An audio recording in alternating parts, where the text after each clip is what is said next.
Graça e paz do Senhor Jesus a todos, dando continuidade aos nossos estudos. Hoje nós vamos ouvir 1 Timóteo capítulo 5, quando o apóstolo Paulo vai instruir aos fiéis como eles devem proceder com relação aos idosos, com relação aos pais, com relação aos avós, com relação aos jovens. Para cada um, ele tem uma instrução muito boa. Vamos ouvir. Ele diz assim: não repreenda asperamente ao homem idoso, mas exorte-o como se ele fosse o seu pai. Trate aos jovens como se eles fossem seus irmãos, as mulheres idosas como se elas fossem as suas mães, e as moças como se fossem suas irmãs, com toda a pureza. Olha que bonito, né? Esse tratamento que Paulo recomenda aos fiéis, aos cristãos, de como tratar com cada grupo de pessoas. Ou seja, trate os seus irmãos, os idosos, as idosas, os jovens e as jovens, como se elas fossem da sua família. Aleluia! O mesmo tratamento que você vai dispensar à sua mãe, você tem que tratar as idosas da sua igreja. O tratamento que você daria ao seu pai, você vai tratar os idosos da sua igreja, as jovens e aos jovens. Trate adequadamente as viúvas que são realmente necessitadas. Naquele tempo, as viúvas, quando elas perdiam seus maridos, elas ficavam sem nenhuma renda, porque as mulheres não trabalhavam, as mulheres não tinham como se sustentar. Hoje já não é uma realidade muito comum para nós. Por exemplo, eu sou viúva, mas eu tenho uma renda porque eu trabalhei a vida toda. E isso já não acontecia naquele tempo. Então, como que ele tinha que cuidar dessas viúvas? Ele dizia para a igreja cuidar delas e para os parentes, para os filhos, tomassem conta delas, porque nenhuma delas poderia ser abandonada.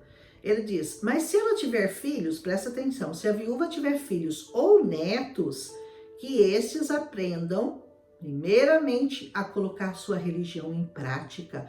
Como que coloca sua religião em prática com relação à sua avó, com relação à sua mãe, que ficou viúva?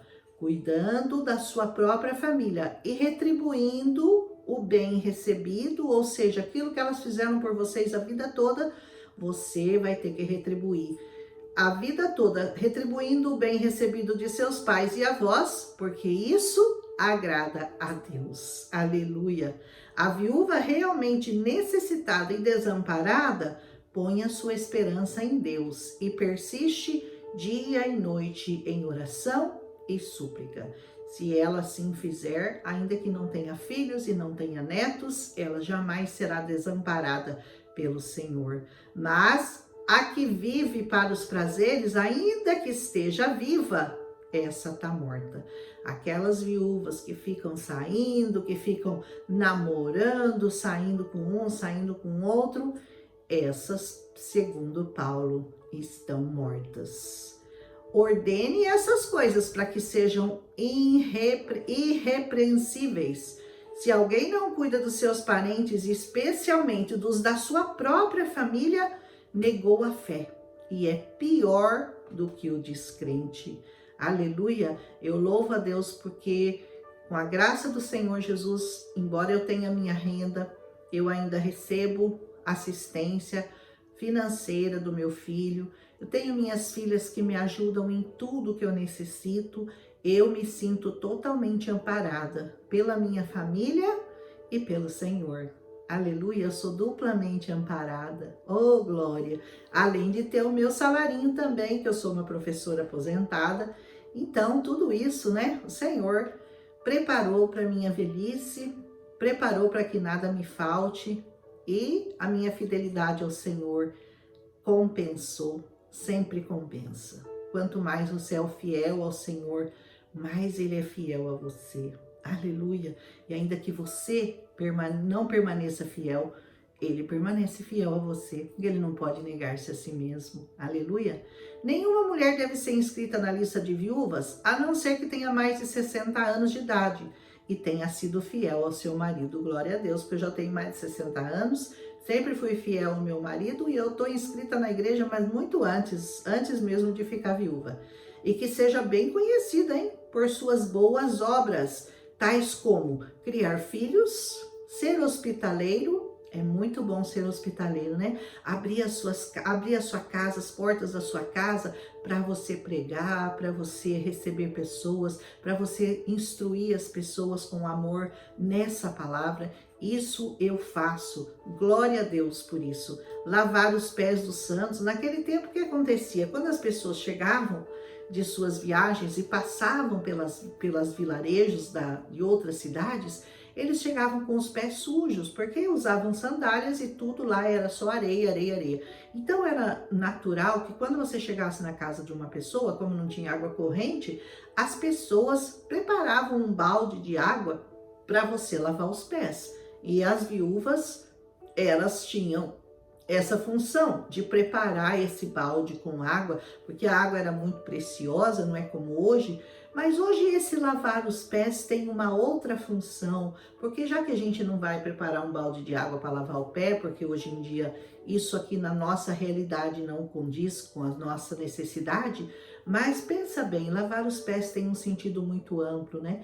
Você lava os pés de uma pessoa quando você prega para ela, quando você traz essa palavra bendita para o coração de qualquer pessoa. Aleluia! Isso é para mim lavar os pés. E também socorrer os atribulados e dedicar-se a todo tipo de boa obra. Essa é a função das viúvas de hoje em dia. Não inclua nessa lista as viúvas mais jovens. Por quê? Porque quando seus desejos sensuais superam a sua dedicação a Cristo, querem se casar. Então é aquela coisa, né, que fica muito serelepe, não sei se essa é a palavra, e fica procurando marido, e fica procurando um companheiro, e esquece da obra para se dedicar a isso. Paulo tem uma instrução para você: foca na obra do Senhor, foca na obra do Senhor. Se ele tiver alguém para colocar no seu caminho, vai colocar naturalmente, você não precisa procurar. Aleluia! Muito bem. E assim, porque elas fazem isso, trazem condenação sobre si mesmas por haverem rompido o seu primeiro compromisso com o seu primeiro marido. Além disso, aprendem a ficar ociosas, andando de casa em casa. Não se tornam apenas ociosas, mas também fofoqueiras e indiscretas, falando coisas que não devem. Sabe aquela mulher que não tem o que fazer e fica andando de casa em casa, procurando um assuntinho, procurando uma fofoca para fazer? Essas aí, Paulo não tinha boas referências para dar. Então, cuida do seu ministério, viu, irmã? Cuida do seu ministério na igreja, cuida de servir. Se você tem tempo para servir ao Senhor, aproveite esse seu tempo para você servir melhor na casa do Senhor. Esse é o conselho de Paulo para nós viúvas. Portanto, eu aconselho que as viúvas mais jovens, que elas se casem logo, viu? Tenham filhos, administrem suas casas e não deem ao inimigo nenhum motivo para maledicência. Se você está viúva, não pretende ficar sozinha. Procure logo um companheiro, se case e não dê trela para o diabo. E não fica aí querendo procurar encrenca para sua vida e para que as pessoas fiquem falando mal de você. Não é o meu caso, porque eu não estou procurando ninguém e não quero mais. Mas é que a minha idade já está mais avançada. Caso você tenha ficado viúva muito cedo, é natural que você queira se casar novamente. Algumas, na verdade, já se desviaram. Já tinha acontecido naquele tempo que as mais novas que ficaram viúvas, elas já tinham se desviado para seguir a Satanás. Olha que sério que Paulo falava, né? Para seguir a Satanás. Se alguma mulher crente tem viúvas em sua família, deve ajudá-las. Não seja a igreja sobrecarregada com elas, a fim de que as viúvas realmente necessitadas sejam auxiliadas. Você que é uma viúva, mas consegue o seu próprio sustento, não fica sendo um peso para a igreja, pedindo coisas para a igreja, ficando lá, tirando daquela que realmente precisa para você que não precisa tanto assim. Pelo contrário, se você puder, até contribua com a sua igreja, contribua para ajudar as viúvas, as necessitadas realmente da sua igreja. Aleluia! Os presbíteros que lideram bem a igreja são dignos de dupla honra. Olha que maravilha, dupla honra, especialmente aqueles cujo trabalho é a pregação e o ensino. Honrem os presbíteros da sua igreja, aqueles que pregam essa palavra e ensinam essa palavra para você. Porque a Escritura diz, não amordace o boi enquanto ele está debulhando o cereal. E o trabalhador é digno do seu salário. Então o boi, quando ele tá sendo usado para debulhar o cereal, ele consegue ir comendo aquilo que caiu no caminho. Então fala, não amordace a boca do boi para que ele não possa comer aquilo que ele encontrar no caminho. Da mesma forma, né? Digno é o obreiro do seu salário. Nós já falamos sobre isso, Paulo já falou sobre isso em outras igrejas, está tornando a instruir agora a Timóteo para que ele levasse isso para os lugares onde ele ia passar. Não aceite acusação contra o presbítero se não for apoiado por 2 ou 3 testemunhas. Se alguém chegar e disser, olha, eu vi tal presbítero em adultério, eu tô sabendo, eu ouvi uma conversa. Não, sem 2 ou 3 testemunhas, não aceite a acusação e corrija-o primeiramente na igreja. Depois, se caso ele não mudar de atitude, aí Paulo tem outras instruções para o pastor. Os que pecarem deverão ser repreendidos em público, para que os demais também temam. Olha que sério, né?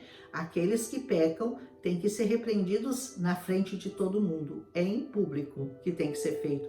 Aí muitas pessoas não aceitam isso. Imagina, vai repreender a pessoa lá do púlpito? Vai, porque é isso que Paulo mandou fazer. Eu o exorto solenemente diante de Deus, de Cristo Jesus e dos anjos eleitos, a que procure observar essas instruções, sem ser parcial, hein? Pendendo mais para um lado, defendendo mais um porque você gosta mais daquele ou menos daquele, não. É igual para todo mundo. E não faça nada por favoritismo. Não se deve favorecer alguns em detrimento de outros. Não se precipite em impor as mãos sobre ninguém. Não coloque a sua mão na cabeça dos outros inadvertidamente. Sei que você esteja ungido para isso. Sei que você tenha permissão para fazê-lo. Não faça isso e não participe dos pecados dos outros. Conserve-se puro. Quando você, inadvertidamente, sem permissão do seu pastor, você coloca a sua mão na cabeça de uma pessoa, e você não sabe o tipo de pecado que ela cometeu, você traz esse pecado para a sua vida. Muito cuidado. As pessoas que colocam a mão na sua cabeça, tome cuidado com as que colocam e você também colocar inadvertidamente a mão na cabeça das pessoas. Aleluia! Não continue a beber somente água. Tome um pouco de vinho por causa do seu estômago e das suas frequentes enfermidades. Mas o vinho que ele está falando é o suco da uva, viu? Porque o álcool não faz bem para ninguém. Isso a gente já tem cientificamente provado. Quando se chama de vinho, é o suco da uva que ele precisava tomar porque ele tinha problemas de estômago. Mas o que faz bem para o nosso organismo é o vinho, é a uva e não o álcool. Presta muita atenção porque tem muita diferença aqui. Aí porque você pode usar essa pequena citação de Paulo para falar, então eu posso tomar um vinhozinho. Não pode, álcool não pode.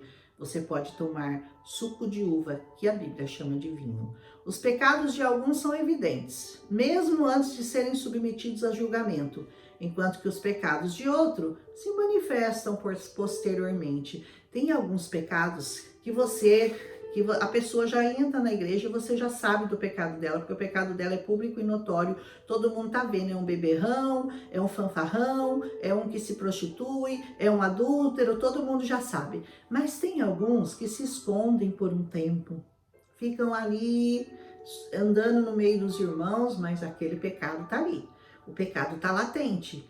Não se preocupe, posteriormente nós ficaremos sabendo, nenhum pecado ficará oculto, sem que seja declarado à igreja, porque o Senhor coloca tudo à luz. Então não adianta se você está pecando em escondido, achando que ninguém vai saber, porque vão saber. Aleluia! Da mesma forma, as boas obras, elas são evidentes, e as que não as são, não podem permanecer ocultas. Se você pratica boas obras, certamente que isso é evidenciado a todos. Mas, se ainda não está evidente, saiba que vai ser, porque não há nada que vai ficar oculto aos olhos do Senhor. Aleluia! Assim nós terminamos então 1 Timóteo capítulo 5. Amanhã, o último capítulo de 1 Timóteo vai ser o capítulo 6. E essas instruções aqui ainda valem e sempre valerão para todos, todo o tempo, enquanto nós estivermos nessa terra. Essas instruções não mudam. Aleluia! É praticar o bem, praticar o bem, praticar o bem. Nada mais do que isso resume essa palavra. Andar na luz, não cometer pecados, não ser exagerado em nada, não criticar demais. Tudo isso daí, você tem que procurar ser um servo fiel do Senhor, ajudando as pessoas, exortando as pessoas, trazendo ensino, trazendo conhecimento dessa palavra, trazendo luz para a vida das pessoas. Contra isso não há nenhuma lei. Aleluia! Um abraço em Cristo Jesus. Se você gostou, deixa seu like, compartilha com as pessoas que você ama. Se você achar que essa palavra te edificou, você aprendeu alguma coisa. Neste capítulo nós sempre aprendemos, porque com essa palavra o aprendizado nunca termina. E quantas vezes você lê essa palavra, o aprendizado será outro, porque Deus traz revelações profundas cada vez que você lê essa palavra. Um abraço em Cristo Jesus e até amanhã com o último capítulo da primeira carta de Timóteo, capítulo 6. Um abraço.